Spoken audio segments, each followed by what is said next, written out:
হ্যাঁ, আমি গোটা নাটক আমার মুখস্থ থাকে।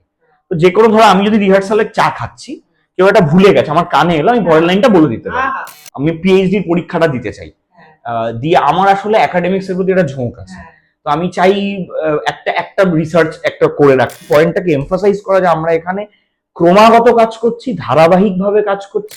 নান্দিকারের ফেস্টিভ্যালে তোমার প্রায় ওই দিনে 10-20 হাজার লোক হবে, আমাকে দেখাক আর কোনো এক্সিস্টিং মানে স্ট্রাকচার যারা এই ফুটফলটা করে দেখাতে পারে। এরা প্রত্যেকে টিকিটেড অডিয়েন্স। ছোট থেকে যে অন্যায়গুলো টুকটাক দেখেছি বা তখন বলতে পারিনি, ওইটা যখন নিজেরা ওই পজিশনে যাব তখন যেন ওইটা রিপিট না করি। এই পয়েন্টটাকে আরো জোরে এমফাসাইজ করতে চাই যে you don't know where you are sitting, মানে তুমি একটা মানে ভলক্যানোর উপরেই বসে আছো। I will not get married, if I want to live with somebody আমি থাকবো, কিন্তু আমি ফ্যামিলিকে ইনভলভ করবো না। আমি আসলে সবচেয়ে বেশি ঈর্ষা করি যাকে আমি বলতে পারি, সেটা হচ্ছে লিওনার্দো ডিক্যাপ্রিও।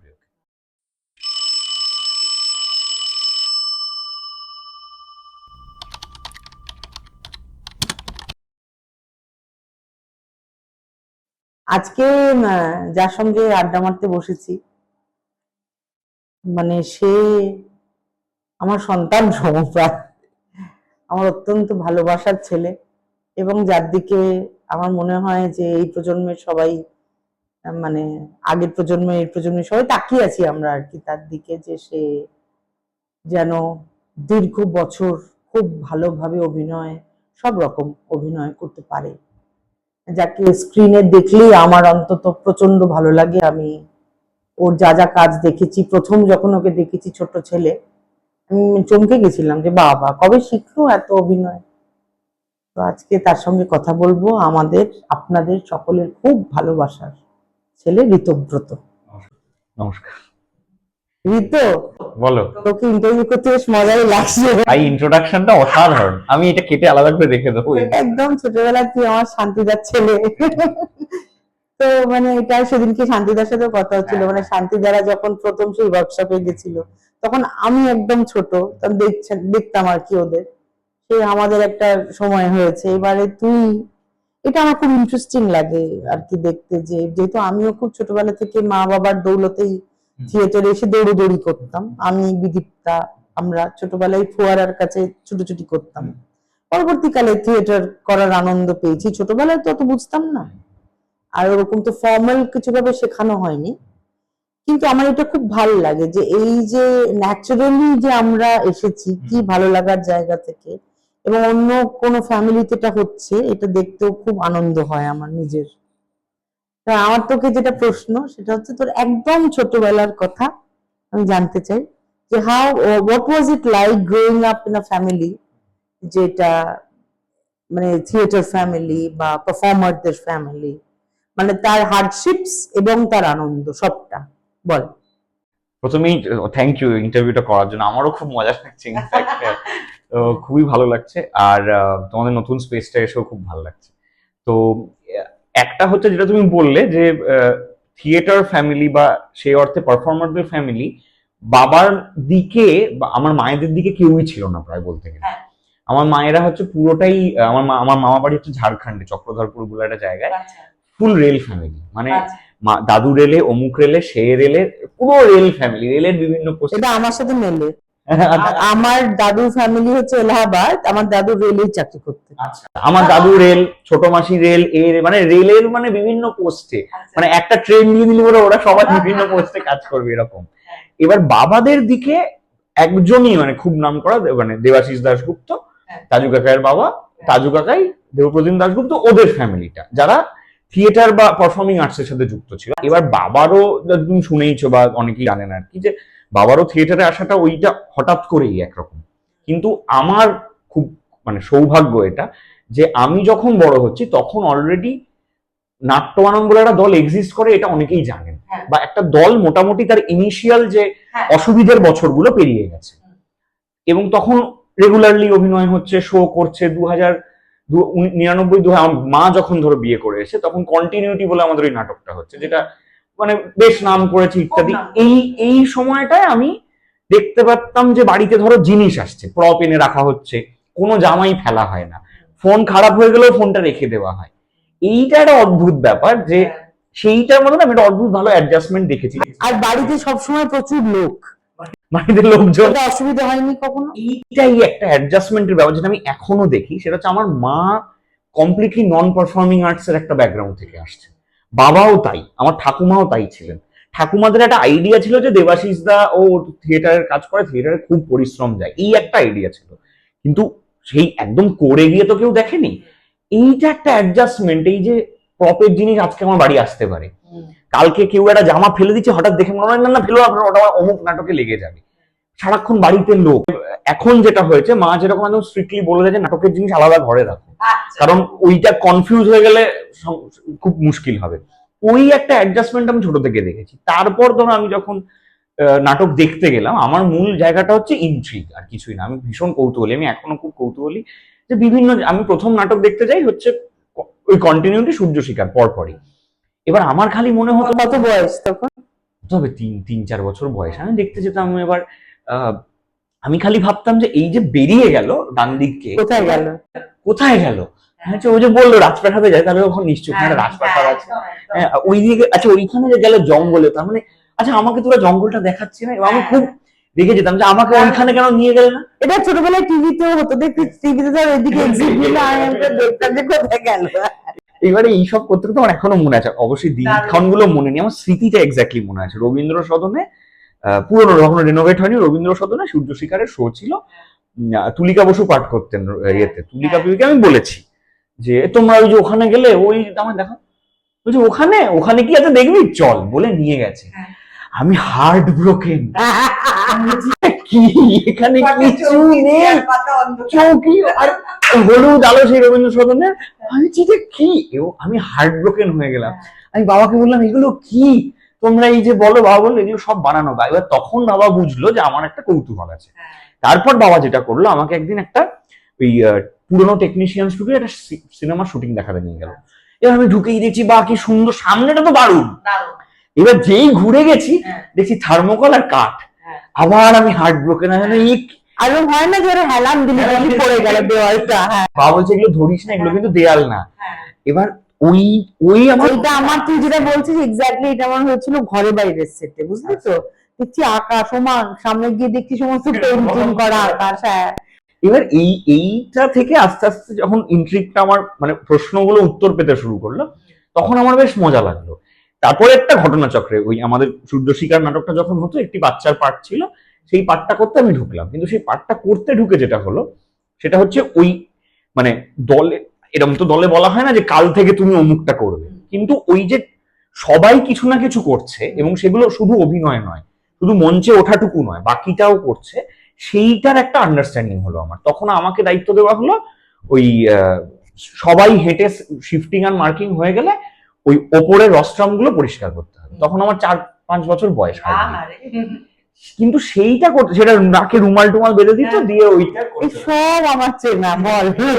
এবার আমার তো মনে হয় যে মানে আমাদের আগের মানে বাবা বা মা যারা থিয়েটার করেন, তারা আমার মনে হয় আরো একটু বেশি খাটান, আমাদের বেশি খাটান না, এটা ঠিকই করেন। হ্যাঁ মানে সব খারাপ কাজগুলো, সব থেকে ডিফিকাল্ট কাজগুলো আমাদের টেস্ট দেওয়া। আমার বাবা এখন আমার টেস্ট নিয়ে যাচ্ছেন আর কি, বুঝলি তো? ওইটা করতে, এবার সেইগুলো করতে করতে করতে করতে আস্তে আস্তে সমস্ত ডিপার্টমেন্ট আমি, এবার যেটা হতো হচ্ছে যে আমার স্কুল থাকতো, এই থাকতো, যে কারণে কোনো দায়িত্ব প্রত্যক্ষভাবে দেওয়া হতো না, বা একদম কমপ্লিটলি আমাকে একা করতে হচ্ছে এটা নয়। আর খুবই ছোট তখন আমি, আমার যেটা থাকতো সেটা হচ্ছে, এখনো আমার হয়, আমি গোটা নাটক আমার মুখস্থ থাকে। তো যে কোনো ধরো আমি যদি রিহার্সালে চা খাচ্ছি, কেউ একটা ভুলে গেছে, আমার কানে এলো, আমি পরের লাইনটা বলে দিতে পারি। এবার এটা আমার অদ্ভুত ভাবেই হীরক রাজার দেশে যখন হতো 2008 সালে, তখন থেকেই ছিল। চন্দন কাকাই যেদিন আসতে পারতো না দলে, চন্দন কাকার প্রক্সি আমি দিতাম। বাহ। তো এবারে বাবা চন্দন কাকাকে ফোন করে রাতে বলতো আজকে তোর প্রক্সি কে দিল, খুব বড় একজন অভিনেতা, তার নাম ঋতব্রত মুখার্জি। তখন আমার 8-9 বছর বয়স। এইভাবে কাজ করতে করতে হলো। তবে মানে ছোটবেলা বড় হওয়াটা এরকমই ছিল, মানে মূলত কৌতূহল, সেটা সেটা আমার মনে হয় সেটা আমার এখনো আছে। মানে আমি সবার আগে ধরো যদি কোনো দলের শো শেষ হয়, ঢুকে গেলাম, সবার আগে দেখি কিভাবে খুললো সেটটা, কি কি আছে দেখি, তো এদের এইটা বেসিক্যালি। আচ্ছা এই যে ধর এই যে রোজকার মানে মা বাবার মানে মানে কি বলবো ইকোনমিক্যাল জায়গাটা যে সবসময় খুব সার্টেন নয়, এটা এটা তো নিশ্চয়ই ছিল, এখনো আছে। এটা কি ভয় করতো ছোটবেলায় কখনো? ভয় করতে বলতে দেখো আমার ভয়ে মানে আমার রিয়েলাইজেশনটা কিভাবে হয়েছে সেটা হচ্ছে আমাদের আমি যখন লোয়ার নার্সারিতে পড়ি খুবই ছোট তখন আমাদের প্রথম গাড়ি আসে মারুতি সুজুকি 800 যেটা বাঙালির পেটেন্ট গাড়ি আর কি মারুতি সুজুকি 800 নন এসি আমার এখনো মনে আছে আমরা বেহালার একটা জায়গায় যাচ্ছি এবার কি একটা কথা বলতে বলতে আমি তার আগে শুনেছি যে আমার দাদু মানে মায়ের বাবা পেনশন পায় রেলে চাকরি করতেন আমার বাবার বাবা রেলে চাকরি করতেন আমার ঠাকুমা পেনশন পায় আমার জেঠু রেলে চাকরি আমি শুনেছি এসব তো আমি বাবাকে জিজ্ঞেস করছি আচ্ছা বাবা এরা তো সবাই চাকরি করতেন পেনশন পায় তুমি তো পেনশন টেনশন পাবে না তোমার কি হবে এটা বলেছি তখন বাবা বলেছে কেন এই যে তোকে পড়াশোনা করাচ্ছি তুই বড় হয়ে কিছু একটা করবি তখন আমাদেরকে খাওয়াবি এটা বাবা এখনো বলি গল্পটা তারপর নাকি আমি খুব একটা পজ নিয়েছিলাম 5 সেকেন্ড নিয়ে বলছি আচ্ছা আচ্ছা কি আর করবো করতে হবে তো এইটা এসে বাবা আম্মাকে বলেছিল তখন আম্মা আবার আমাকে বুঝে আমার ঠাকুমা আমায় বুঝিয়েছে যে দেখ বাবাকে বাবলি বলতো যে বাবলির তো কোনো টাকা পয়সা ইয়ে নেই তুই তোর টাকা পয়সা জমাতে শুরু কর নাহলে ওরা বড় হলে কি খাওয়াবি তুই বড় করে আমি খুব টেনশনে পড়ে গেলাম একদম আমি জানি হ্যাঁ আমি ভাবলাম যে এই বাবা কি হবে তাহলে এইবার আমি ধরো দাদুর পিঠ টিপে দিলাম দাদু 20 টাকা দিল এর মাথা টিপে দিলাম ও 30 টাকা দিল এইগুলো হ্যাঁ এগুলোতে আমাকে ওই টাকাগুলো দিত ওইটা আমি ঠাকুমার কাছে জমিয়ে রাখতাম ওরা আমি বলতাম যে এবার ওই টাকায় কেউ হাত দিতে পারবে না কারণ ওটা হচ্ছে যে যখন বাবা তো পেনশন পাবে না আমাকে ওইটা দিয়ে চালাতে হবে এইরকম একটা মজার ছলে এটা শুনেছিলাম কিন্তু যত মানে বয়স বেড়েছে তখন আমি আনসার্টেনিটিটার একটা প্রতিফলন দেখতে পেয়েছি কিন্তু থ্যাঙ্কফুলি এই আনসার্টেনিটিটার মধ্যে মানে সামহাও বাবা একটা জানে যে চিরকালই যে আনসার্টেনিটি মানে বাবাকে যদি তুমি এখন জিজ্ঞেস করো বাবা বলবে আমার কোনো কাজ নেই এবছর আমার হাতে কোনো টাকা নেই আমি পারবো না প্রথম কথা হচ্ছে এটা কিন্তু এমন নয় যে কারণ কৃপণতা এটা হচ্ছে বাবার ফাইন্যান্সিয়াল প্ল্যানিং অত্যন্ত ভালো মানে আমি যখন একটু বড় হই নিজের ফাইন্যান্সটা বুঝতে শুরু করলাম আমি দেখলাম যে আমি ছোট থেকে যে টাকা রোজগার করেছি বাবা ওটাকে সিকিউরলি এক জায়গায় রেখে দিয়েছে ওই যে ফাইন্যান্সিয়াল প্ল্যানিংটার বাবা আর যেহেতু মানে এটা বাবার থেকেই পাওয়া আমাদের কোনো খুব একটা চাহিদা পাতি নেই মানে ওখানে যেতে হবে এটা করতে হবে সেটা কিনতে হবে কিছুই নেই আমাদের আর একটা রেসপন্সিবিলিটি নেওয়ার একটা জিনিস তৈরি হয়ে যায় আমার মনে হয় ছোটবেলা থেকে যে এই যে তোকে বলেছিল যে you have to take care of them এইটা থেকে কোথাও একটা আমারও ছিল তো একটা রেসপন্সিবিলিটি নেওয়ার একটা ব্যাপার আসে হ্যাঁ যা তার ফলে ওই যেটা হয়েছে পরবর্তীকালে তার নান্দিকারের রেসপন্সিবিলিটি মাঝে মাঝে এখন মনে হয় এত রেসপন্সিবিলিটি চাই না কিন্তু রেসপন্সিবিলিটি নেওয়ার একটা ব্যাপার আসে কিন্তু এবং সেটা কিন্তু মানে বাবার প্ল্যানিং এবং আরেকটা হচ্ছে আমার মা মানে ওভারঅল আমাদের বাবা মা আমার ঠাকুমা মেনলি যত বছর বেঁচে ছিলেন আমাদের ওই চাহিদাটা কমিয়ে নেওয়ার একটা চিরকালের ওই প্র্যাকটিসটা কিন্তু মানে টাকা এলেই যে অনেক কিছু করতে হবে জীবনে এরকম এই ব্যাপারটাই অফ হয়ে গেছে মানে ছিলই না কোনো আমি কোনোদিন ওইটা দেখিনি যে আচ্ছা আজকে টাকা আছে আজকে চলো একটা 5 স্টারে গিয়ে খেয়ে না মানে এমনি যেটা হয়ে যাচ্ছে সেটাকে আর বাড়িয়ে লম্বা করে লাভ নেই ওইটা আমাদের একটা ছিল এই যে ধর তুই ভালো পড়াশোনা করে এসব চাকরি বাকরি কি হবে এই তো এটা মায়ের মতো একটা কথা বলেছে আমার মা মাঝে মাঝেই বলে চাকরি বাকরির পরীক্ষা আর চাকরি বাকরি কি করে করবো আমি সত্যি জানি না ও আমার মানে বেশি দিন একটা জিনিস করতে ভালো লাগে না করে দেখ তারপরে না ভালো লাগলে করবি না চাকরির ফরম্যাটে অনেক কিছু করি মানে যেগুলো ধরো কন্ট্রাকচুয়ালি অমুক জায়গায় কাজ করি বা এরকম যেমন কি করিস অডিও স্টোরির কাজকর্ম করি আমি প্রপারলি আর কি এছাড়া নিজেদের একটা ছোট্ট সেটআপ মতো আছে আমরা বিজ্ঞাপন বানাই কর্পোরেট ফিল্ম বানাই এইরকম নানা রকম জিনিসপত্র করি কিন্তু চাকরি করলে যে পেনশন পাবি সেইটা একটা টেনশনের ব্যাপার সেই টেনশনের আমার মা তো মাঝে মাঝেই বলে চাকরির পরীক্ষাগুলো বস কিন্তু আমার আসলে আরেক মানে আমার একটা সুপ্ত ইচ্ছে আছে সেটা আমি চেষ্টাও করছি এবছর থেকে কি করে করা যায় আমি পিএইচডি পরীক্ষাটা দিতে চাই দিয়ে আমার আসলে একাডেমিক্স এর প্রতি একটা ঝোঁক আছে তো আমি চাই একটা রিসার্চ একটা করে রাখতে কি নিয়ে করবি পিএইচডি দেখো আমার ইচ্ছে হচ্ছে আমি ছোট থেকে যেটা তুমি জানিস বা থিয়েটার লিটারেচার এইটা নিয়ে কাজ করতে চাই সেটা এবার দেখি কারণ মানে পিএইচডি কোথায় খুব কঠিন পরীক্ষা বললেই পাওয়া যায় এমন তো নয় তো চেষ্টা করতে চাই পিএইচডিটা নিয়ে কারণ আমি একাডেমিক্সটাকেও একটা জায়গায় এস্টাবলিশ করতে চাই আমি নিজের জীবনে হ্যাঁ সেইখান থেকে বা চাকরি বা পড়ানোর অপরচুনিটি আসলে আমি পড়াতে চাই কিছু জিনিস আমি যেরকম পড়াতে চাই সেটা হ্যাঁ সেইটা যদি আমার পিএইচডি সূত্রে হয় সেইটা আমার একটা চেষ্টা থাকবে একাডেমিক্স এর জায়গা থেকে বলতে পারো এইটা একটা আমার প্ল্যানিং রয়েছে দারুণ ব্যাপার এটা সেই জন্য আমি জিজ্ঞেস করলাম আসলে এবারে আমি পরের কোয়েশ্চেন করছি তোকে সেটা হচ্ছে যে এই যে তুই যেরকম ভাবে বড় হয়েছিস তোর যে কোনো মেটেরিয়াল ওই রকম ভাবে আসক্তি নেই, আমরা সবাই এইভাবে বড় হয়েছি। এই এখনকার পৃথিবী, স্পেশালি আমাদের যে সোকল গ্ল্যামার পৃথিবী, এইটার সাথে তুই কি করে নেগোশিয়েট করিস, মানে মানে কি মনে হয়, মানে হাউ ডু নেগোশিয়েট উইথ, মানে একেবারেই ধর আলাদা তো, মানে আমাদের যারা খানিকটা আমরা একাডেমিক্যালি ইনক্লাইন্ড বা ধর এরকম মানে একটু খানিক আর্থিক অনটনের মধ্যেই বড় হয়েছি। এখন সত্যি আমার বাবা কলেজে চাকরি করতেন, কিন্তু কলেজে তখন কিছুই মাইনে ছিল না। বাবা যখন রিটায়ার করার মুখে এসেছেন তখন মাইনে বেড়েছে। তো এই আর্থিক অনটন ব্যাপারটা বেশ খানিকটাই ছিল, কিন্তু কোনো অসুবিধা হয়নি। তো এই যে এখনকার যে এই যে মেগা বাক্স, you know, everything is so big, how do you negotiate with that? একটা তো হচ্ছে আমি একটু আউট অফ প্লেস ফিল করি, মানে ধরো হ্যাঁ আমি আমি আমি যে কারণে ধরো খুব বেশি কোথাও যাই না, মানে আমাকে দেখবেন আমি খুব অমুক জায়গায় গেছি অমুক জায়গায় গেছি, কারণ আমি একটু আউট অফ প্লেস ফিল করি। আমার মনে হয় যে এইটা আমার ঠিক জায়গা নয়, মানে আমি একটা তো হচ্ছে গ্ল্যামার ওয়ার্ল্ড, আমার একটু মানে আমার মনে হয় যে এখানে আমার কাজের জন্য এমপ্লয় করা হয়েছে, আমাকে একটা জব দেওয়া হয়েছে যে অমুক চরিত্রে অভিনয় করতে হবে, আমি যাব, আমি আমার চরিত্রে অভিনয় করব, আমার যারা সঙ্গে কলিগরা আছে তাদের মধ্যে কয়েকজন আমার বন্ধু, আমরা সবাই হ্যাঁ এই আনন্দ করব, একটু ভবিষ্যতের প্ল্যানিং করব, চলে আসবো, তারপরে কোনো একদিন কোথাও খাওয়া দাওয়া হলো। কিন্তু রেগুলারের একটা আজকে অমুক জায়গায় পার্টি হচ্ছে, এইটা আমি খুব একটা মেলাতে পারি না, আমার একটু আউট অফ প্লেস লাগে নিজেকে, আমি একটু কোনায় বসে থাকি। এবং আরেকটা হচ্ছে আমরা আগের দিন বলছিলাম এক জায়গায় গেছিলাম, সেখানে আমরা আমাদের বয়সী কয়েকজন বলছি যে এইটা হচ্ছে ইন্ডি স্পট, ইন্ডি মানে ইন্ডিপেন্ডেন্ট স্পট, মানে আমরা কোনো প্রযোজনা সংস্থা কারোর কাছে যেতে ভয় করে, আসলে ভয় করে আমার খুব ভয় করে কাউকে গিয়ে বলতে স্যার নমস্কার বা ম্যাডাম নমস্কার, আমি একটু আউট অফ প্লেস ফিল করি, আমি একটু অ্যালুফ থাকি আর কি ওইখানে, কোথাও গিয়ে যে ওইটা করে উঠতে পারি এমনও নয়, মানে আউট অফ প্লেস ফিল করি আমিও, কিন্তু ব্যাপারটা হচ্ছে যে আবার আমি উল্টো দিকটাও আমার মনে হয় যে ওরাও মানে হয়তো কমিউনিকেট করতে চায়, আমরা ভয় পাই বলে ওরাও ভয় পায়, সেটাও হতে পারে।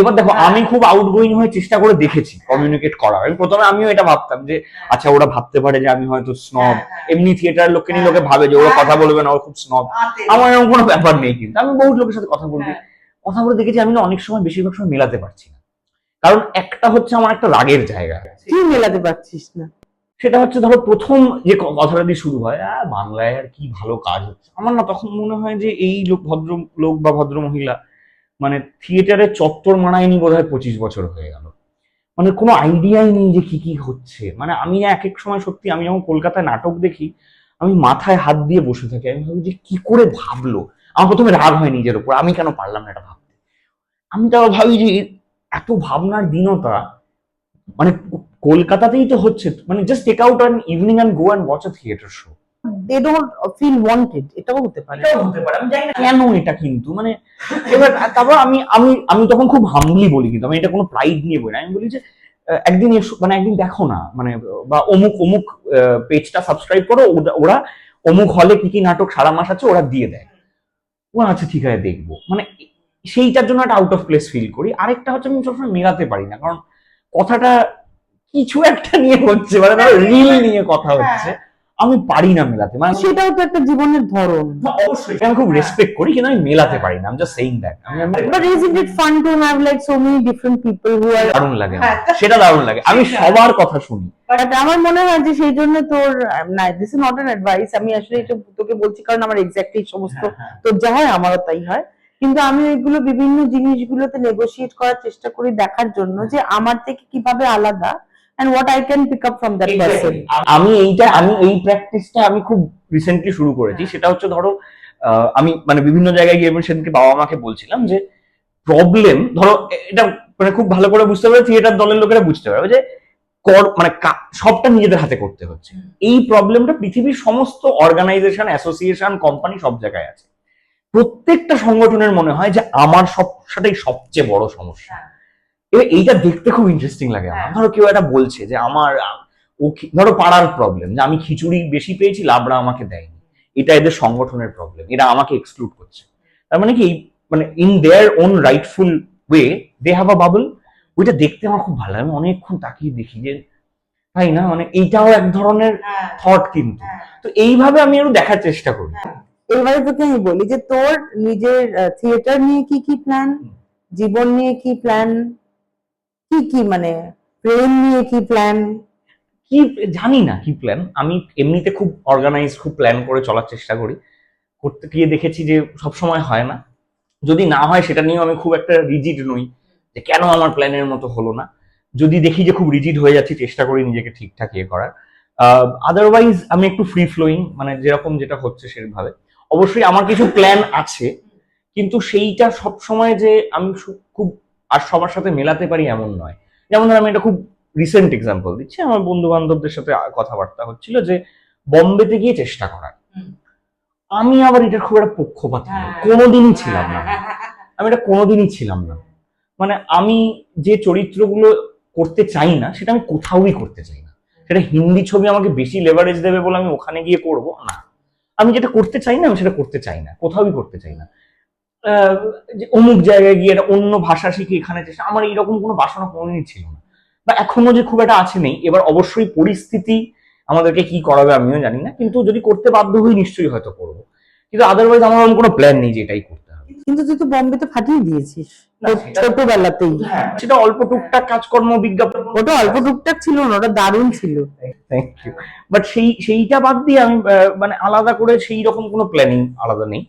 পিএইচডি প্ল্যানিংটা অবশ্যই আছে, সেইটা আমি একবার চেষ্টা করবো। তুই ওগুলো ফলো করিসনি, মানে তুই যে যখন পাঠটা করেছিলি কাহানিতে, তারপরে ওইগুলো তুই কানেকশন গুলো ফলো গুলো এখনো রয়েছে। সেটা সূত্রে ধরো কিছু বিজ্ঞাপন, কিছু কাজ আমি এখনো সেগুলো করতে পারি। Because I think people would like to see you on screen.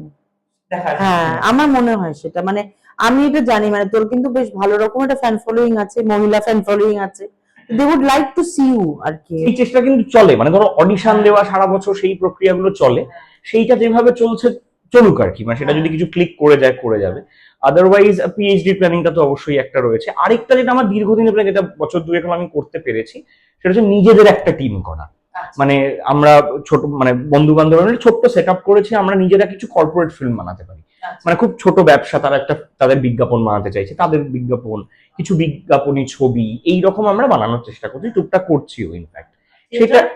সেইটা এবার মানে এইগুলো বাদ দিলে থিয়েটারের প্ল্যানিংটাই আসলে ঠিকঠাক বড় প্ল্যানিং। যে আমি এবার এগুলো সব বড় বড় গোল আর কি। মানে ধরো আমি যেরকম চাই যে একটা মানে সেলফ ইন্ডিপেন্ডেন্ট হওয়ার জায়গা আসুক, যেটা সত্যি সত্যি, মানে তুমি প্রথম যে প্রশ্নটা করলে ছোটবেলায়, মানে সৌভাগ্যটা যে আমি যখন নাট্যরণে প্রপারলি কাজ করা শুরু করেছি, ততদিন নাট্যরণ ইজ এন এস্টাবলিশড দল, যেখানে একটা এক্সিকিউটিভ কমিটি আছে, যেটা যাদের এজিএম হয়, যাদের একটা পেপার ওয়ার্ক আছে, অডিট হয়, ডিরেক্টর আছে, প্রেসিডেন্ট, এই যে স্ট্রাকচারটা অলরেডি আছে। আমি খুব সৌভাগ্যবান যে আমি স্ট্রাকচারটা পেয়ে গেছি, এটা আমাকে বানাতে হয়নি। এবার এটা নিয়ে অনেকে বলতেও পারেন যে ও তো হাতে পেয়ে গেছে, সত্যি পেয়ে গেছে, এটা আমার সৌভাগ্য। এইবার ব্যাপারটা হচ্ছে আমি যেটা শিখেছি না, এবারে এই কথাটা ধর আমাকেও শুনতে হয়, কিন্তু হাতে পেয়ে গিয়ে সেটাকে নষ্ট করলাম না, সেটাকে ভালো করে চেষ্টা করলাম। I think that is finally it's about that. এবার পেয়েছি যে সেটা তো আমার কোনো হাত ছিল না, মানে আমার মানে আমি কোন ফ্যামিলিতে জন্ম সেটা তো আমার কোনো ভূমিকা ছিল না। আমার ভূমিকাটা এখন আরো বেশি খাটানো হয়েছে, আরো বেশি নাক দিতে হয়েছে। এবং মানে এখন যেটা করতে পারি সেটার উপরই আমার কন্ট্রোল আছে। তো আমি যেরকম চাই যে ধরো আমাদের দলের, যেটা আমি দেখেছি, যেটা আমাদের বাবারা বা চন্দন কাকাইরা যে প্র্যাকটিসটা বা পঞ্চুরা যেটা করতে পেরেছে, সেটা হচ্ছে সব জানবে তুমি, তোমার সেটে কোথায় কি নাট লাগে সেটাও তোমাকে জানতে হবে। তুমি না জানো তাহলে এসো না ভাই, তাহলে মানে মানে উইথ অল ডিউ রেসপেক্ট তুমি অন্য কোথাও যেতে পারো। আমাদের এখানে যদি আসো তোমার সব করতে হবে, মানে সেটা তোমাকে তোমার জামাও ইস্ত্রি করতে হবে, তোমার ধুতি পরতেও জানতে হবে। এই মেঘনাদের সময় বাবা বলে দিল ধুতি কাউকে পরানো হবে না, শিখে আসবেন বাড়ি থেকে কি করে বাংলা ধুতি পড়তে হয়, শিখে আসবেন। আচ্ছা, তার আগে হচ্ছে সেটের কাজ তোমায় জানতে হবে, না জানলে শিখে নিতে হবে। ওটা কিভাবে হয় এটা জিজ্ঞেস করো, কিন্তু 5টা শো পর নিজে করে দেখাও যে ওটা করতে পারো। এইরকম একটা প্র্যাকটিস শুরু হয়েছে। ধরো আমাদের সেটে, কস্টিউমে, প্রপে এটা অলরেডি হয়ে গেছে। আমরা কোনো আউটসাইড হায়ার নিতে হয় না, আমাদের নিজেদের মতোই হয়ে গেছে। এবার আমরা চেষ্টা করছি লাইট। কিন্তু জানিস তো মাঝে মধ্যে তো রাগও হবে সেটা করতে, সেটা রাগও হবে দেখবি। কখন আমার হয় মাঝে মধ্যে রাগ হয়, মানে মনে হয় যে আমি বেশি কাজ করছি, কেউ করছে না, এটাও মনে হয় মাঝে মাঝে। না, কিন্তু এবার ধর আমাদের দলের ক্ষেত্রে আবার যেরকম সেটা মানে করতে দেওয়া হবে, বের করে দেওয়া হবে আর কি, এরকম একটা পরিষ্কার বলা, বেরিয়ে যেতে বলা হবে আর কি। এবার ধরো আমরা যেরকম, এইটা একদম কি ভদ্র হয়, সেদিনকে কেউ কিচ্ছু বলবে না। সেটা হচ্ছে আমাদের যিনি, না না না চন্দনকার বাবা এগুলো কিচ্ছু বলে না। আমাদের আছে রজত কাকাই একদিন, বা আমাদের আলামদা বলে একজন আছে, ওরা হচ্ছে ওয়ার্কশপ এবং দলের ডিসিপ্লিনারি বডি হচ্ছে ওরা। তো ওরা জাস্ট ভদ্রভাবে বলে, আপনি করে বলা হয় সবাইকে, আপনি মঙ্গলবার আসছেন? হ্যাঁ, ঠিক আছে। জানা গেল যে উনি আসছেন মঙ্গলবার, ওনাকে মঙ্গলবার বসিয়ে সবাই মিলে বলা হবে যে আপনি খুব ভালো লাগলো, সবার সামনে, আলাদা করে না, খুব ভালো লাগলো আপনাকে, আগের দিন দেখলাম যে আপনার দলের বাকিরা যখন সেট লাগাচ্ছে আপনি ঘরে বসেছিলেন, তো খুবই ভালো লাগলো, আপনি আর বৃহস্পতিবার থেকে আপনাকে আর আসতে হবে না। খুব ভদ্রভাবে বলে দেওয়া হয়। হ্যাঁ, এটা বাবা চন্দনকে কাউকে বলতে হয় না। আলামদা হচ্ছে আমার থেকে 2-3 বছরের বড়, ওই বলে দেয় যে খুব ভালো লাগলো, আপনি আগের দিন বসেছিলেন। ও আমার তো সবার সেকেন্ড থাকে, ওটা চন্দ্রকে আগের দিন বসে, আমার ওই পার্ট নিয়ে কোথাও আটকাবে না। ওইটা একটা, এই যে আমি বলছি এই ডিসিপ্লিনটা যে তৈরি করা গেছে, যে আপনার যদি মনে হয় যে আপনি আমি চলে গেলে দেখে নেবো কি হবে, এই উপলব্ধিতে আসতেই পারবে না কোনোদিন। কারণ হ্যাঁ, যে দেখো তোমার পার্টটা সেকেন্ড লাইন আপ আছে, তুমি এমন কোনো কাজ করছো না যেটা পৃথিবীর আর কেউ পারে না। সবাই জানে সেট, টিকিট কি করে রাখতে হয়, সেট কি করে করতে হয়, অনলাইনে টিকিট তোলা, ফেসবুক, সবাই সবটা জানে, সবাইকে শেখানো হয়েছে। যেগুলো জানি না আমরা সেগুলো শেখার চেষ্টা করছি, যেমন লাইটটা চেষ্টা করছি আমরা, এই জায়গাগুলো শেখার চেষ্টা করছি। এটা যেদিন শিখে যাব, যেদিন স্বয়ং সম্পূর্ণ হয়ে যাব, ওই কি কি নাটক করবি বল, কি কি টেক্সট সিলেক্ট, কি রকম ধরনের টেক্সট করতে চাস? আমি দেখো কি টেক্সট করতে চাই আমি সত্যি জানি না। আমি বিগত 1.5 বছর ধরে চন্দনকাকে আমার মাথা খারাপ করে দিচ্ছে আর টেক্সট খুঁজে বার করতে। আমি ঠিক পুশটা পাচ্ছি না এখনো টেক্সট। তবে আমার একটা অন্য প্ল্যানিং আছে। আমি যেটা একটা যে তোমরা যেরকম সুন্দর করেছো, মানে এরকম একটা স্পেস থাকা খুব দরকার। মানে আমাদের এখানে পুরোটাই তো ইন্ডিভিজুয়াল ট্যালেন্ট, ওই ইন্ডিভিজুয়াল ট্যালেন্টের উপর এটাকে করে ফেলতে হবে, সেটা আমার খুব ইচ্ছা একটা।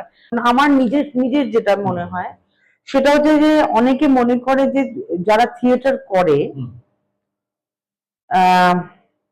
তারা ঠিক টাকা পয়সা অতটা চায় না, বা তারা হয়তো খুব কম জিনিসেই, মানে theatre is looked at as something which is intellectual but something which is below cinema or below, মানে হ্যাঁ, মানে অত পয়সা নেই, মানে আমার মনে হয় যে so we need to sometimes shout it out যে হ্যাঁ, মানে আমি বলছি ধরো আজকে নান্দিকারের ফেস্টিভ্যালে তোমার প্রায় ওই দিনে 10-20 হাজার লোক হবে, আমাকে দেখাক আর কোনো এক্সিস্টিং মানে স্ট্রাকচার যারা এই ফুটফলটা করে দেখাতে পারে। এরা প্রত্যেকে ticketed audience, they are coming with a ticket.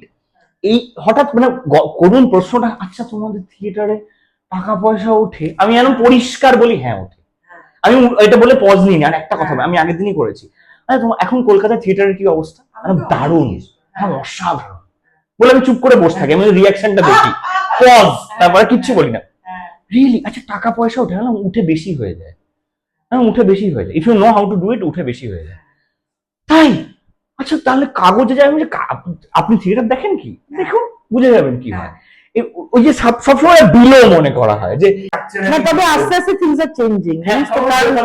Vocal হচ্ছে, আর একটা জিনিস হচ্ছে আমার মনে হয় যে থিয়েটারের অনেক ছেলেমেয়েরা যে এখন অভিনয় করছে মেইন স্ট্রিম বিভিন্ন জায়গায়, যেটা ডিমান্ড হয়েছে যে থিয়েটার থেকে একটু শিখে টিকে এসেছে, এইটা জানে যে they know their jobs because they are from theatre, ওইটা একটা আছে।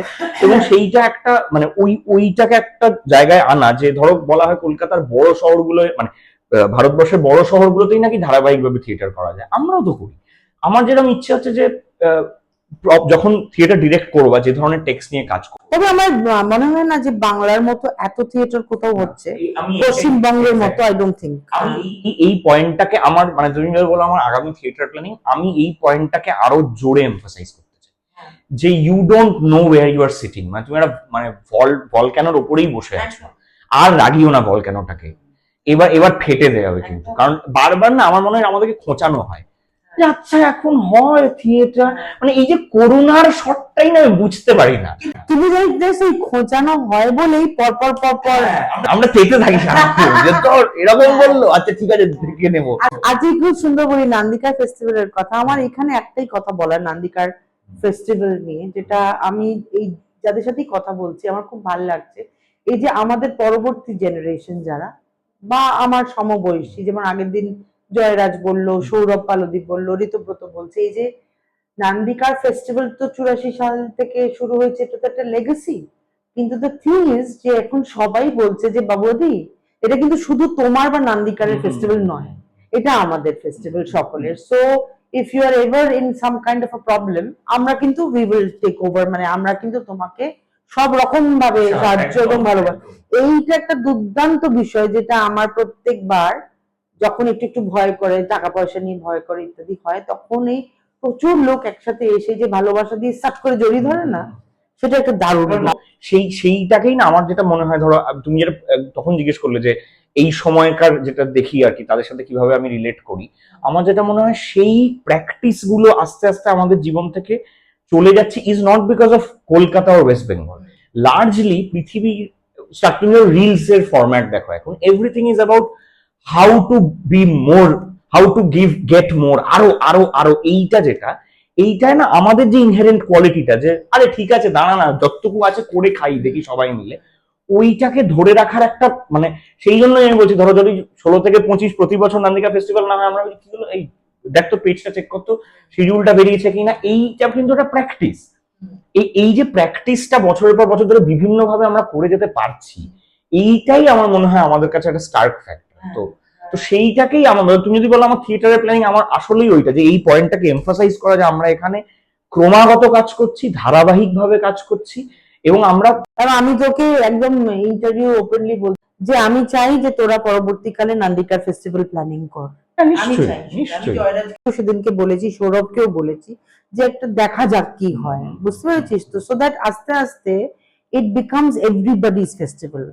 এই প্ল্যানিং বলতে এগুলোই একদম থাকুক, এটা রেকর্ড থাকলো, এবং এইটাই আমার প্ল্যানিং বলতে, থিয়েটারের প্ল্যানিং এইটাই। এবং সেখানে শুধুমাত্র মানে আরেকটা হচ্ছে যে আমার সত্যি এটা ইচ্ছে, যে যেটা ইনফ্রাস্ট্রাকচারালি হয়তো এত বছর করা যায়নি, যে একদম মানে আমরা সেই রকম একটা, মানে এই যে কেন বারবার বলছি স্বয়ং সম্পূর্ণ হওয়া, সেট লাইট, এই কাজটা, তার কারণ আমি চাই যে আমাদের দলে বা যেখানেই হোক যারা কাজ করতে আসবে, আমি যেন তাদেরকে মাস গেলে একটা মাইনে দিতে পারি, আমি যেন মাস গেলে তারা যেন ফুল টাইম এটা করতে পারে, মানে তার যেন আবার চিন্তাটা না হয় যে ও বাবা কালকে সকালে আমার অফিসে প্রেজেন্টেশনও আছে, সন্ধ্যেবেলা শো আছে, সে যেন করতে পারে এই কাজটা। মানে আমি চাই যে আমাদের দলেও সত্যি এরকম, মানে তোমার দলে আছেই আর কি এতজন ভালো, আমার দলেও আছে, মানে আমি চাই না তারা সম্পূর্ণভাবে এটা নিজেদেরকে নিমজ্জিত করতে পারুক, বিকজ তারাও চায়।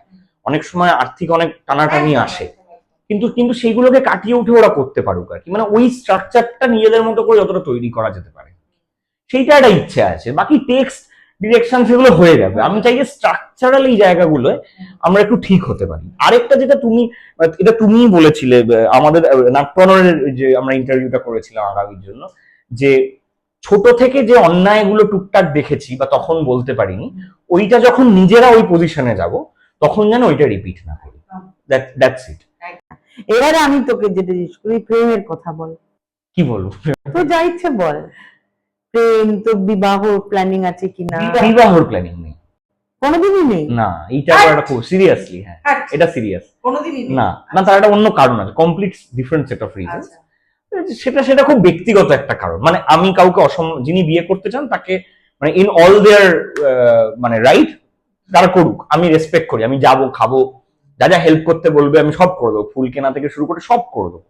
এরকম করে বিয়ে করতে হবে না, একটা মানে সই করে বিয়ে করা না, সেটাও আমি বিশ্বাস করি না খুব একটা। ধরো আমি তাকে যেরকম রেসপেক্ট করি, তার ডিসিশন টু গেট ম্যারিড, তাকেও আমার ডিসিশনটাকে রেসপেক্ট করতে হবে to not get married, simply because আমি এটা শুনতে বা কিরকম লাগবে আমি জানি না, আমি যে মানুষের সাথে থাকবো আমি তার 120 জন ফ্যামিলির মেম্বারের সাথে ইনক্লুডেড হতে চাই না, বা আমি চাই না তাকে আমার ছোট পিসির যে কোয়ার্কটা আছে সেটাকে হ্যান্ডেল করার জন্য কোনো একদিন কোনো একটা গ্যাদারিং অপমানিত হতে হবে।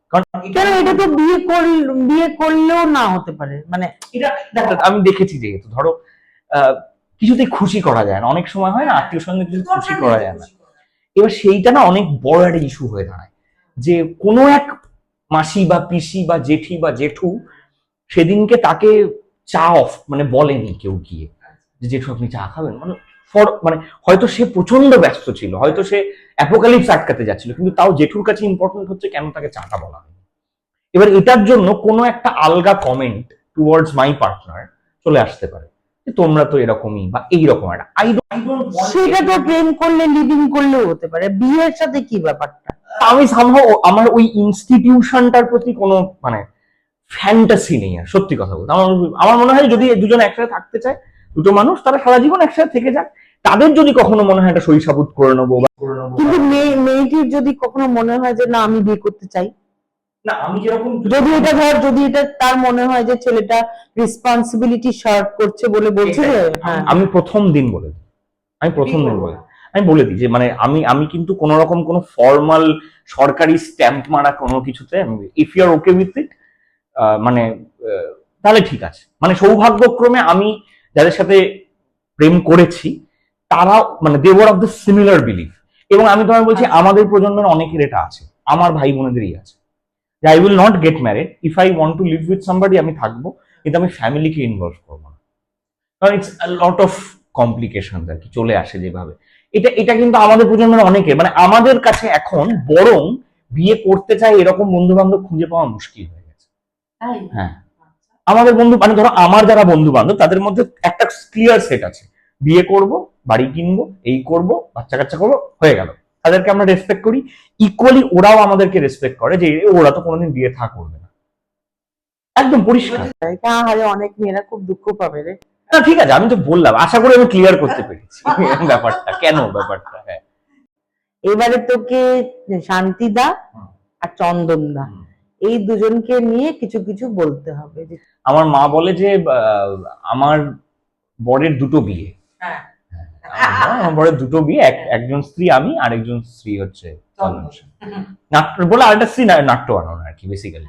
তো এবার ব্যাপারটা ওইটা একটা ব্যাপার যে চন্দন কাকাই হচ্ছে I believe how directors should be, just আমাদের চাই, আমি জানি না কোথা থেকে আসবে, আমি যদি বলি আমার স্টেজে একটা হেলিকপ্টার চাই মানে চাই, কোথা থেকে আসবে তোমরা ব্যবস্থা করো। I believe director should be like this. Chandan কাকাই যখন ডিরেক্টর ক্যাপটা পড়ে তখন কিন্তু এক্স্যাক্টলি এরকম, আমি জানি না কি করে হবে। ধরো মেঘনা দিয়ে আমরা একটা রং করেছি সারা রাত, অনেক কষ্ট, ভীষণ কষ্ট, ঘুমের চোখ ঢুলে গেছে, রং করেছি, শুকিয়েছি, পরের দিন সকালে এসে বুঝি এটা কি রং হয়েছে, এটা চলবে না, পাল্টাও। তখন না মনে হচ্ছে আমার মাথা ঠুকে দিই নিজে, আর চোখটা খুলে রাখতে পারছি না তখন আর, সবাই বিরক্ত হয়ে গেছে, তখন হি ইজ লাইক দিস। কিন্তু যখন ওই বললাম যে কেউ একটা দেখেছে, হয়তো দেখেছে জাস্ট যে সবাই সেট লাগাচ্ছে, একজন গ্রিন রুমে বসে আছে, তখন কিন্তু নাট্যগণের প্রেসিডেন্ট ক্যাপটা পরে নেয়, তখন কিচ্ছু না, জাস্ট আস্তে করে বাবার কানে গিয়ে বললো গ্রিন রুমে বসে আছে, বলে চলে গেল। হ্যাঁ, এবার বাবা গিয়ে দূর থেকে দেখলো, বাবা আবার গিয়ে পরের জনের কানে গিয়ে বললো গ্রিন রুমে বসে আছে, যখন মঙ্গলবার ডেকে বলে দিস, বলে চলে গেল। এই পুরো পাসিং দা পার্সেলের মতো হয়ে গেল এটা। এবার সে এই যে বিভিন্ন ক্যাপ গুলো, এটা ওরা অদ্ভুত না, মানে এটা খুব সাংসারিক হয়ে গেছে। এবার সেটা শুধু বাবা চন্দন কাকাই বলে না, আরেকজনের কথা বলতে হয়, আমাদের দলের যিনি সহসভাপতি চন্দন কাকাইকে অ্যাসিস্ট করে যে পঞ্চু যেটু পঞ্চানন ব্যানার্জি, ওদের না অদ্ভুত ট্রায়ো, মানে ওইটা তুমি কোনোদিন বুঝতেই পার, আমি আর এখন অব্দি বুঝতে, আমি জাস্ট বুঝতে পেরেছি চূড়ান্ত সিঙ্ক, মানে অদ্ভুত সিঙ্ক, ওটা কিছুতেই বোঝা যায় না, ওটা বোঝা যায় না, ওটা শুধু দেখতে হয়। আমি যে কারণে যখনই এটা আমাদের সবাই আমরা মেনটেন করি, যখন দেখি যে তিনজন আলাদা হয়ে কথা বলছে, কেউ জানে না ওটা যে কি ল্যাঙ্গুয়েজে কথা হচ্ছে আমরা সেটাও জানি না, ওটা তো শুধুমাত্র কোড ওয়ার্ড বলছে যে পরশু 26, মানে বাকি সেন্টেন্স হয়তো কনস্ট্রাক্ট করছে না। কি সুন্দর তিনটে লোক খুব সিঙ্কে আছে, এবং সেইখানে ওই মানে চন্দনদা শান্তিদার বন্ধুত্বটা কিন্তু মানে লেজেন্ডারি। হ্যাঁ, ওইটা দেখার মতো আর কি। এবং সেইটা মানে সেটা আমার মনে হয় দুজনেই দুজনকে খুব ব্যালেন্স করে, এবং সেইটার জন্যই কিন্তু ধরো আমাদের দলের মধ্যে যতটুকু ডিসিপ্লিন বা আমার যতটুকু শেখা। চন্দনদার ভালনারেবিলিটিস বল, ভীষণ নরম, শিশুর মতো মন একটা, আমার মনে হয় সেটা তুমি দেখতে পাবে হচ্ছে গজা, যে চন্দনকারের বাড়িতে চার পেয়েও, যে গজার সাথে চন্দনকারের ইন্টারাকশন দেখলে তুমি বুঝতে পারবে, চন্দনকার তুমি যে কোনো বাচ্চার সাথে ইন্টারাকশন দেখলে বুঝতে পারবে আসলে হয়তো একটা সময় পর চন্দনকারের বয়সটা আর বাড়েনি, অনেক ইনফরমেশন ঢুকেছে মাথায়, কিন্তু হার্টটা is still very much like that. এবং সেইটার মানে আমি বলছি ধরো ওই যে ব্যালেন্সটা, আমি বলছি ওভারঅল বাবা চন্দন কাকাই বা পঞ্চু জেঠু বা এদের বন্ধুত্ব বা এদের আন্ডারস্ট্যান্ডিংটার জায়গাটা ওই রকমই, যে তুমি ধরো এই সিনটার কথা বললে, যে একটা মানুষের একটা চরিত্রে, আমি ধরো আমার উদাহরণ দিয়ে বলছি, যে একটা চরিত্রের সবচেয়ে বেসিক ইমোশনটা সেটাকেও এত সরল করে বলতে পারে, আবার সবচেয়ে কমপ্লেক্স ইমোশনটাকে পৃথিবীতে আজকে অমুক দেশে কি হচ্ছে, 1972 তে কি হয়েছিল, পুরোটা দিয়ে ইনফরমেশন দিয়ে দিল। এই দুটোর ব্যালেন্সই আছে, অদ্ভুত ভাবে ব্যালেন্স আছে। এবং সব থেকে হচ্ছে চন্দনদার মানে প্রথম কথা খুব এনকারেজিং, আমি যেটা বুঝেছি এনকারেজিং। আরেকটা জিনিস হচ্ছে হি ক্যান টেক ক্রিটিসিজম, যেটা দারুণ। মানে আমি হয়তো বললে আমার লাগে চুপ করে তখন, হ্যাঁ মানে সেটা কিন্তু দারুণ ভাবে, ও অদ্ভুত ভাবে, মানে কখনো আমার মনে হয় না যে চন্দনদাকে আমি কথাটা বলবো চন্দনদা প্রচন্ড অপমানিত হয়ে যাবে, এরকম না, তুমি স্কুল অত ভেবে বলতে হয় না। কারণ হচ্ছে অত ভেবে চন্দন কাকাইও কথা বলে না, এক্সপেক্টও করে না কেউ ভেবে বলবে। আরেকটা হচ্ছে চন্দন কাকাই প্রথমেই খারাপটা শুনতে চায়। মানে ধরো তুমি যদি নাটকটা দেখে আসো তো বলবে খারাপ কি, প্রথম কথা বলবে খারাপ কি কি লাগলো বলো। এই একটা ক্রিটিসিজম নেওয়ার একটা অভ্যেস আছে। তবে মানে হয়তো মেবি দ্যাট ইজ ওয়াই চন্দন কাকাই জীবনে অনেক কষ্টও পেয়েছে, দুঃখ পেয়েছে বা যেটাই হোক, কিন্তু ও ওইটা নিয়ে খুব একটা ফিক্সেট করে না, যে হয়ে গেছে ঠিক আছে কি হয়েছে ঠিক আছে তারপর কি করবো। আরেকটা হচ্ছে যে ভীষণ এক্সট্যাটিক, মানে মানে ছটফট করতে থাকে আর কি। মানে ধরো এই মেঘনাদেই মেঘনাদে তো 3-4টে শো হয়ে গেছে, 3টে শো এর পর 3টে শো হয়েছে। আমাকে আমার বন্ধু বান্ধবরা জিজ্ঞেস করছে চন্দনদা কি পার্টটা কি এভাবেই অ্যাপ্রোচ করেছে। হ্যাঁ আসলে আমি রিহার্সাল থেকেই দেখছি যে মানে বিকজ মেঘনাদ সাহা বিজ্ঞানী, উনি সারাক্ষণ একটা কিছু ভাবছেন। চন্দন কাকাই অনেকটা ওরকম, সারাক্ষণ কি একটা ভাবছে, ভগবান জানে কি ভাবছে সারাক্ষণ। তো সারাক্ষণ কিছু না কিছু একটা বলতে থাকবে। হঠাৎ করে ধরো তুমি খাচ্ছিলে দুপুরবেলা, হঠাৎ বলো শোন আমি না ভাবছি ওই টিটাগড় জুট মিলে পুরোটা একটা সেট ফেলে দেবো করে দেয়, মানে র্যান্ডম একটা কিছু বলে উঠতে পারে, ইউ নেভার নো। তো সারাক্ষণ একটা কিছু ভাবছে, একটা ক্রিয়েটিভ ইয়ের মধ্যে রয়েছে এবং আরো জানার খিদে রয়েছে। সেইটা আমার মনে হয় যে আমাদেরকে খুব ইন্সপায়ার করে সারাক্ষণ। আর আরেকটা হচ্ছে ওইটা যে মানুষটা খুব ট্রান্সপারেন্ট থাকে সারাক্ষণ আর কি। শান্তিদা বাবার একটা হচ্ছে ব্যারিটোন গলার শান্তিদা, এবার ভারী গলা বা আগে সিনেমা সিরিয়ালে ভিলেন করতে বলে কিনা লোকে ভাবে যে খুব বাবা লোকটাকে অ্যাপ্রোচ করা যায় না।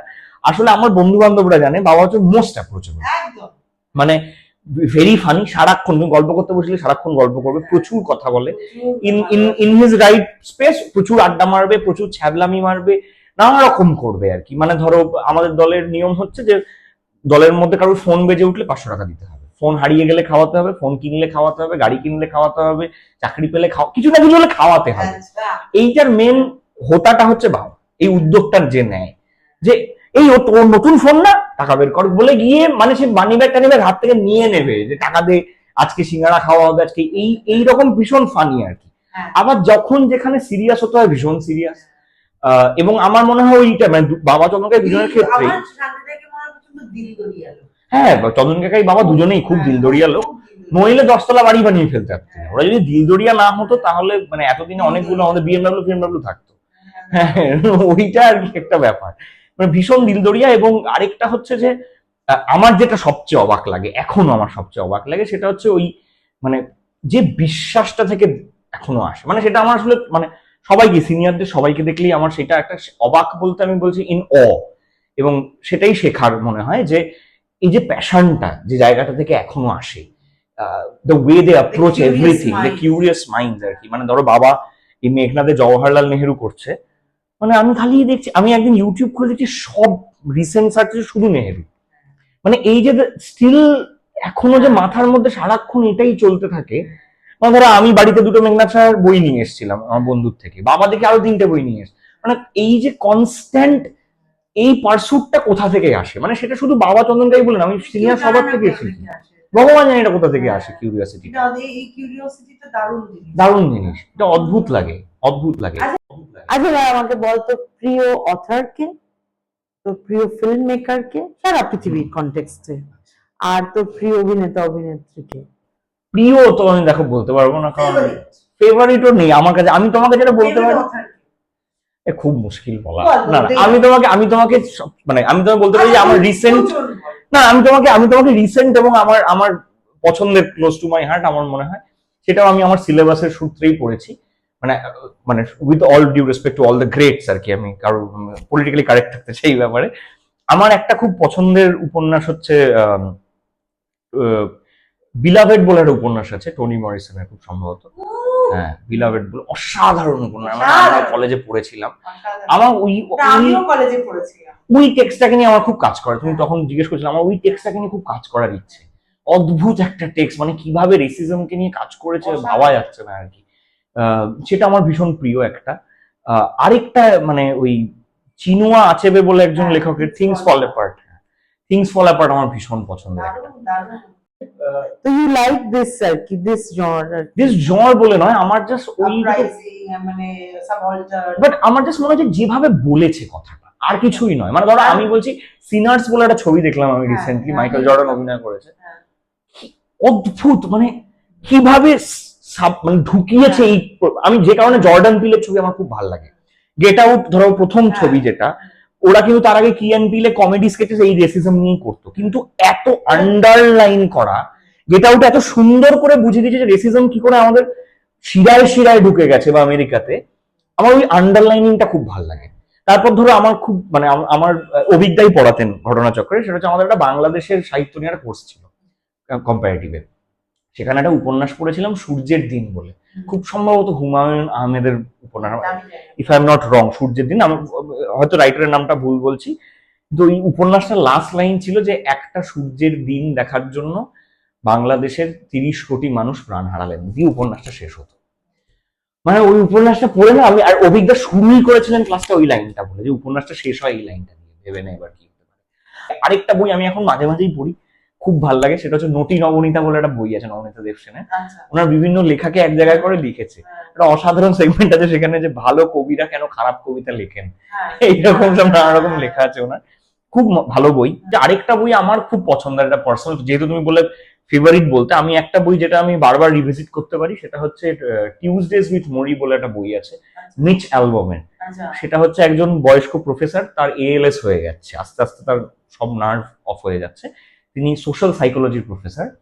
তার খুব পুরনো এক ছাত্র, তিনি মারা যাচ্ছেন, সেই অবস্থায় প্রতি মঙ্গলবার ওনার সাথে দেখা করতে যেতেন, আর ক্লাস মানে উনি যা বলতেন লিখে রাখতেন। অসামান্য বই, মানে আমি বলছি যদি if you want to Tuesdays with Morrie, হ্যাঁ এটা আমি সবাইকে রেকমেন্ড করি। If you want to understand life, বা মানে আমি এরকম স্লাইস অফ লাইফ বা জীবন সংক্রান্ত বই পড়তে আমি খুব ভালোবাসি, আমার মনে হয় এটা একটা অসামান্য বই, আমি বারবার পড়তে পারি টিউজডেজ উইথ মরি, এত ভালো একটা বই। আর সিনেমার কথা যদি বলো, আমার রিসেন্ট টাইমে দেখা ওয়ান অফ দ্য বেস্ট ছবি মনে হচ্ছে সিনার্স, অবশ্যই। আরেকটা অসামান্য ছবি হচ্ছে গ্রিন বুক বলে একটা ছবি আছে, ওইটাও মানে ওই রকম রেসিজম নিয়ে একটা কথা, কোথাও কিন্তু ওরকম ডায়ালগও নেই আর কি, জাস্ট বুঝিয়ে দিয়েছে। একটা সিন আছে না, যে কাপে ওরা চা খেয়েছে কাপটা জাস্ট ফেলে দিয়েছে ডাস্টবিনের মধ্যে। আমি এখনো পশ্চিমবঙ্গের এরকম অনেক ফ্যামিলি জানি যারা এটা করে, জাস্ট ও যে কাপে চা খেয়েছে চাটা কাপটা ডাস্টবিনে ফেলে দেয়, ভেঙে দেয় কাপটা। ফেভারিট অ্যাক্টর, আমি আসলে সবচেয়ে বেশি ঈর্ষা করি যাকে আমি বলতে পারি, সেটা হচ্ছে লিওনার্দো ডিক্যাপ্রিও। কারণ আমার মনে হয় ও শুরু করেছে যে বয়স থেকে, ধরো ওয়ার্ড সিটিং গিলবার্ট গ্রেভ, ও আমারই বয়সী ছিল হয়তো, মানে ছোট ছিল, 17-18 বছর। সেদিনকে একটা রবার্ট ডিনিরোর একটা পাম জয় যখন পেলেন, তখন যে স্পিচটা দিলেন, তার আগে লিওনার্দো ওকে প্রেজেন্ট করলো আর কি। তো লিওনার্দো বলছিল যে আমি যে এখানে সুযোগ পেয়েছি সেটা কিন্তু ওনার জন্য। তো he was the boy who screamed the most, চিৎকার করেছিল, সেটা নোটিস করেছিল, এবং রবার্ট ডিনিরো সাজেস্ট করেছিলেন অনেককে। এবং সেইটাই আমার আসলে, আমি সবচেয়ে বেশি ঈর্ষা করি হচ্ছে, আমি মাঝে মাঝে ওয়ার্ড সিটিং গিলবার্ট গ্রেভ একটা অটিস্টিক বাচ্চার চরিত্র করেছিল না, আমার আসলে ঈর্ষা হচ্ছে ওকে দেখে, যে কি করে পারলো, কি করে পারলো। আমি এখনো মানে ওর শুরুর দিকের ছবিগুলো একদম, মানে তখন Robert De Niro is already Robert De Niro, মানে পাঠ করছে, মানে I don't give anything about who you are, আমি পাঠ করছি বুলেট। এখনো আমি ওই Killers of the Flower Moon দেখতে গেলাম, না ওয়ান ব্যাটল আফটার অল ওটা দেখবো আর কি, ওর জাস্ট কিছু যায় আসে না, ওর কি আছে উল্টো দিকে কি করছে আমার কিছু যায় আসে না, কিছু যায় আসে না। হ্যাঁ, আমি আরেকটা ছবি দেখলাম ওই ডোন্ট লুক আপ বলে, যেটা ও পাঠ করেছে, ডোন্ট লুক আপ, কিচ্ছু যায় আসে না, মানে ও মনে হয় যে আমি এটা রেভানেন্টও করতে পারি, আমি এটাও করতে, আমার কিছু যায় আসে না, আই এম জাস্ট ডিক্যাপ্রিও। ওইটা আমার মনে হয় যে something he has imbibed, from everybody, from Al Pacino, from Robert De Niro, সবার থেকে ওরা নিয়ে ওনা একটা, আমার মনে হয় মানে মিটিওরের মতো মানে ভেতরে ঢুকছে। হ্যাঁ হ্যাঁ, মানে দেখো মেরিল স্ট্রিপ হচ্ছে অনেক সিনিয়র আর কি, কিন্তু আমি বলছি এদের থেকে ইমবাইব করে, মানে মনে হয় ওদেরই বাচ্চা, হ্যাঁ আমার মিটিওর মনে হয়, জ্বলছে সারাক্ষণ আগুনের মতো। আরেকজনকে দেখে আমার এরকম খুব ইচ্ছা, সেটা হচ্ছে টিমোথি চ্যালামেট। আমার মনে হয় যে আমার মাঝে মাঝে মনে হয় আমরা কেন পারছি না, আমি কেন পারবো না, ও কি করে ফেলছে এই এক একটা কাজ আর কি, সেইটা আমার খুব মনে হয়। আমরা পারছি, কিন্তু এই যে বললাম না, রবার্ট ডিনিরোর মতো যদি সাজেস্ট করার লোকজন একটু থাকে তাহলে একটু ভালো সুবিধা হয়। এদেরকে দেখে আমার খুব মানে রাগ হয় আর কি, যে আমি কেন পাই, আমরা শিখি অবশ্যই শিখি, আমার খুব রাগ হয়, মানে যেরকম আমার কিছু কিছু কাজ দেখে মনে হয় যে আমার মাথায় কেন আগে এটা এলো না, তখন বিরক্ত লাগে, আমার খিচখিচ করে আমি সবার সাথে।